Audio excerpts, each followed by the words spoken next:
warahmatullahi wabarakatuh. Perkenalkan, nama saya Alia Mutiara Medita dari Program Studi Pendidikan Masyarakat Semester 1 dengan NPM 2511-0202-0028. Di sini saya akan menjawab pertanyaan yang sudah diberikan oleh dosen pengampu saya, yaitu Ibu Anissa Fitri SPD MPD. Yang pertama ada analisis komponen komunikasi dalam pendidikan. Model komunikasi dasar terdiri dari 5 komponen penting. Yang pertama itu ada komunikator.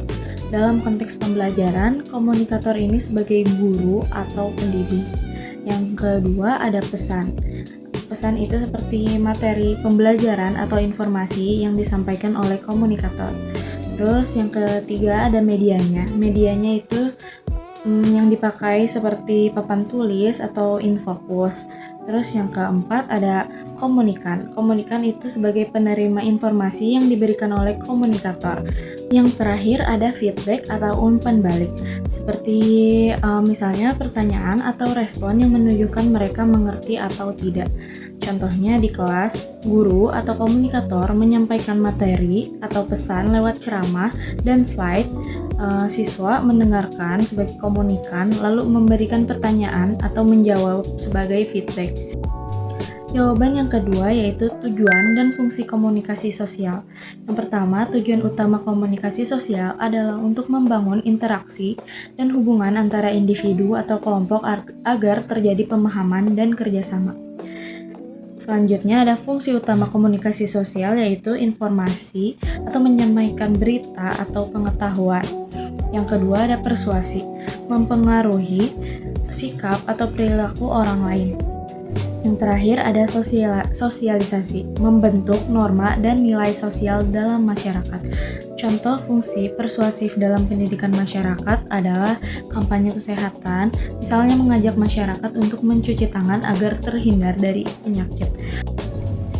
Nomor ketiga, perbedaan dan pentingnya komunikasi intrapersonal. Komunikasi intrapersonal adalah komunikasi dengan diri sendiri, seperti memikirkan atau refleksi pribadi. Yang kedua, komunikasi interpersonal adalah komunikasi antara dua orang atau lebih secara langsung. Komunikasi intrapersonal penting dalam pendidikan karena membantu seorang mengolah pemahaman, mengelola emosi, dan mengambil keputusan. Misalnya, siswa yang belajar berpikir kritis dan reflektif bisa lebih baik memahami materi pelajaran dan menyelesaikan masalah yang ditemui saat belajar.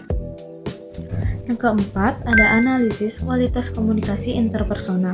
Komunikasi interpersonal yang efektif sangat penting untuk membangun hubungan sosial yang baik dan mendukung proses belajar.